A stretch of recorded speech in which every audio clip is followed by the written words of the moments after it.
Cara, deixa eu contar direitinho essa história do Vasco com a 77 Partners. É uma saga que começou em 2022 e ainda está longe de acabar. Ou não tão longe assim. A gente vai conversar hoje sobre esse problema que a história do Vasco consegue enfrentar. Depois de muitos anos complicados com o futebol na mão do associativo, o Vasco foi vendido para uma empresa, a 77 Partners, e olha o BO que está dando, cara. Simplesmente é inimaginável você olhar para a situação e falar assim, o vascaíno, no caso, né, nós olhávamos para a situação e pensávamos, pô, agora vai. Não vai estar na mão dos políticos que arrumavam tantas brigas. Vai ter uma empresa séria tomando conta do Vasco. E não foi isso que aconteceu. Por isso hoje eu vou te contar desde o início, desde quando o Vasco negociava com outras empresas, até o momento atual do Vasco. Te contar tudo o que aconteceu entre Vasco da Gama e 77 Partners. Meu nome é Júnior e está começando mais um vídeo aqui no canal. Em 2022 o Vasco estava numa pindaíba danada. O clube precisava desesperadamente de dinheiro. Nossa situação financeira era caótica, com dívidas para todo lado. Foi aí que apareceu a ideia do Jorge Salgado, presidente da época, de fazer o que os outros clubes já estavam fazendo. Botafogo, vendido lá para a Amazon. O Bahia para o Grupo City. O Cruzeiro para o Ronaldo. E o Vasco vendido para 77 Partners. A empresa se comprometeu a pagar mais de 700 milhões de reais, no caso 700 milhões de reais no clube e sanar as dívidas. Então era um amontoado ali mais de 1 bilhão de reais. Então a empresa está se aventurando no esporte. Tem a Genoa, tem o Standard Liège e vários outros clubes. E o Jorge Salgado acaba fechando com essa empresa, porque as propostas dos outros times das outras empresas, não eram tão agradáveis assim. Eles tinham um plano detalhado e prometeram uma reestruturação total que parecia exatamente o que o Vasco precisava, o que a gente precisava, porque o Josh Wonder chega prometendo. O Vasco, esse é o último jogo do Vasco, que o Vasco vai ter uma diferença financeira do Flamengo. Depois, daqui para frente, nós teremos igualada. Então, quando entra essa parada de outro patamar, né, do Flamengo, o Josh Wonder aparece e já fala, ó, nós estaremos no mesmo patamar. Daqui para frente, nós estaremos no mesmo patamar. E não é isso que acontece, né? Em 2022, a proposta foi para votação entre os sócios. Teve uma mobilização enorme. Os sócios, no caso, os torcedores que não são sócios, falando, ó, nós queremos a 77 Partners, nós precisamos disso. Votem, sócio, a favor disso. E a maioria esmagadora dos sócios votaram a favor da parceria. Todo mundo estava com esperança de que isso ia tirar o Vasco do buraco. Foi um momento de alívio e otimismo entre uma grande maioria. Aí veio a transição e as mudanças, né? Depois da aprovação, a 77 Partners começou a implementar mudanças administrativas e estratégicas no clube. A promessa era de profissionalizar a gestão e trazer mais eficiência. Teve gente nova chegando na administração e muitas expectativas sobre reforços do time. Eles realmente pareciam determinados a fazer a coisa acontecer. Esse teatro estava indo bem até um certo momento. Só que a partir de 2023 as coisas começaram a complicar. A 77 Partners começou a ter dificuldades financeiras sérias. Saíram vários relatórios mostrando que eles estavam com problemas em diversas áreas de atuação, não só no futebol. E aí isso começou a afetar o Vasco. Os investimentos que eles tinham prometido começaram a atrasar. Teve uma coisa que ficou só na promessa. Muita coisa que ficou só na promessa, né?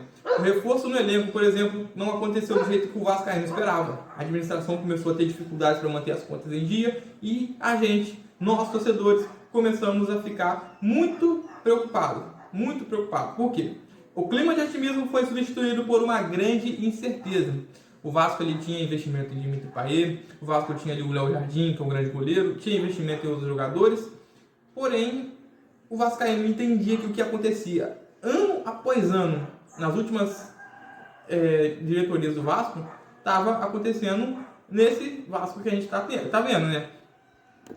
Sem tirar nem pôr é o que estava acontecendo, porque os diretores antigos do Vasco faziam isso.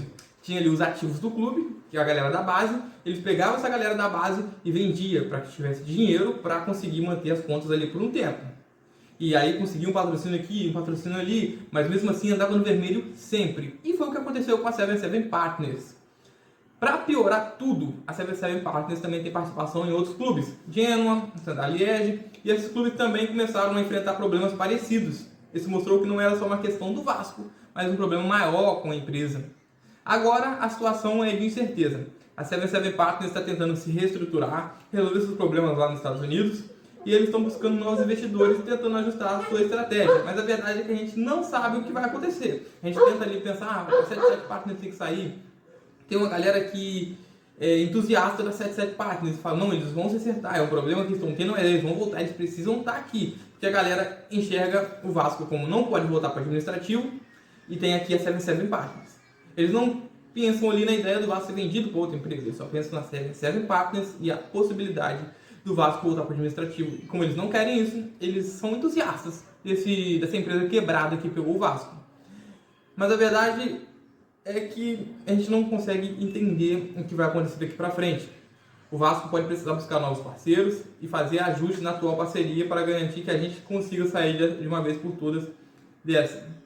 O futuro do Vasco é incerto, está meio nebuloso com a 77 Partners. A gente continua esperando que as coisas melhorem. O clube tem que garantir a estabilidade financeira e a competitividade esportiva. Pode ser que novas parcerias sejam necessárias ou que ajuste na parceria atual seja feito, mas a verdade é que o Vasco tem que continuar lutando para sair dessa situação difícil e voltar a brilhar.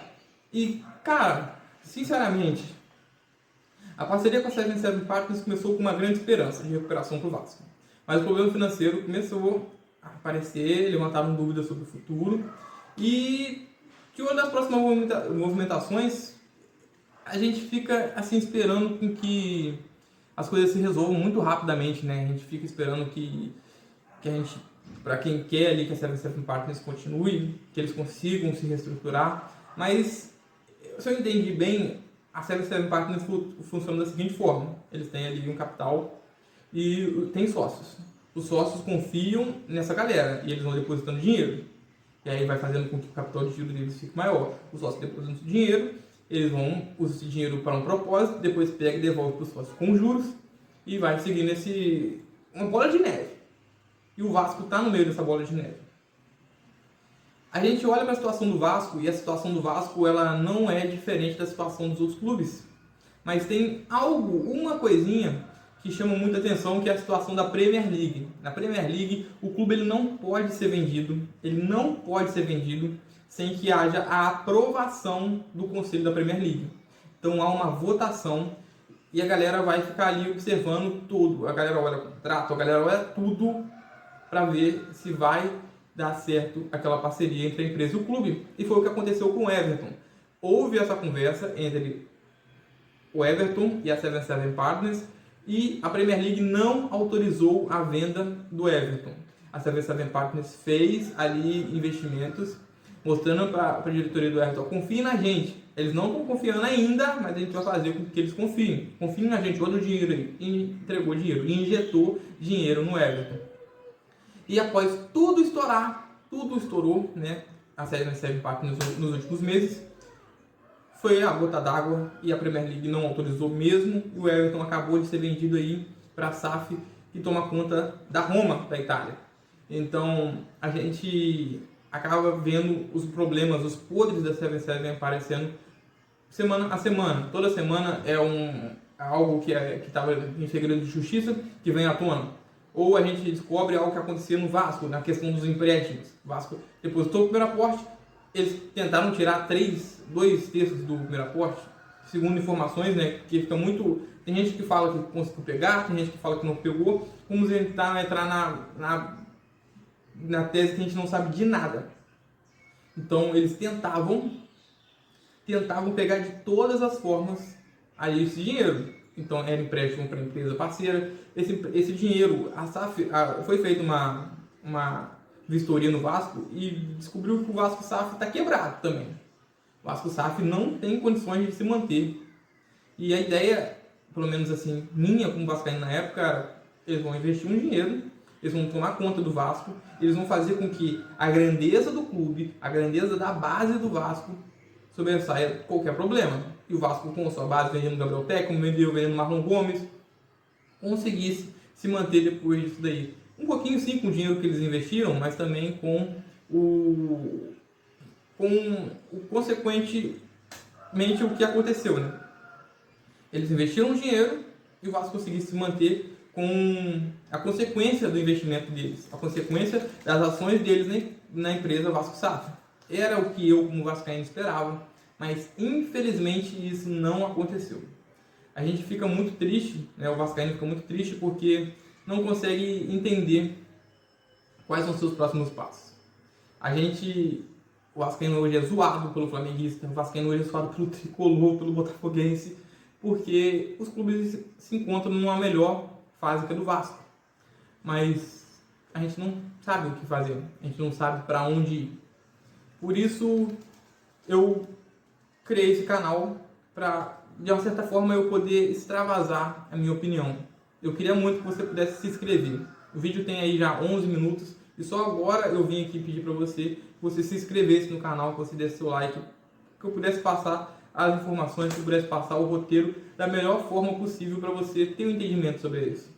O que pode acontecer no futuro? A 77 Partners provavelmente não vai ter o acesso ao Vasco da Gama de novo. Provavelmente o Vasco da Gama ainda vai ser ressarcido pelos danos morais que a 77 Partners acabou causando ao clube. Mas isso são probabilidades.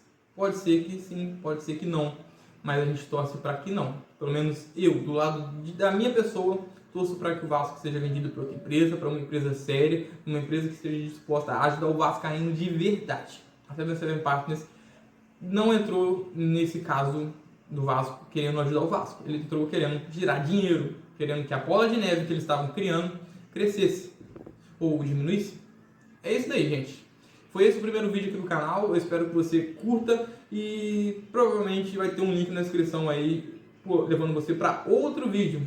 Se inscreva no canal, deixe seu like e não se esqueça que enquanto houver um coração vascaíno, o Vasco será imortal. Então não há a opção do Vasco quebrar. Enquanto houver uma criança se apaixonando pelo Vasco, mesmo em meio às tribulações que o Vasco está correndo, o Vasco vai existir. O coração do vascaíno jovem, do vascaíno mais velho, do vascaíno adulto não vai deixar a chama que o amor do vascaíno pelo Vasco apagar. Independente se vascaínos que entram na diretoria do Vasco quebrem o Vasco, independente se empresas não saibam gerir a grandeza desse clube, o vascaíno vai ser imortal nessa história. Passará diretor, como a galera sempre diz, passará empresa, passarão jogadores, mas nós vascaínos sempre estaremos aqui pelo clube. E é isso aí, galera. Muito obrigado por ter assistido o vídeo até aqui. Se inscreva no canal, deixe seu comentário, sua opinião sobre o vídeo, crítica construtiva também. E até a próxima. Valeu!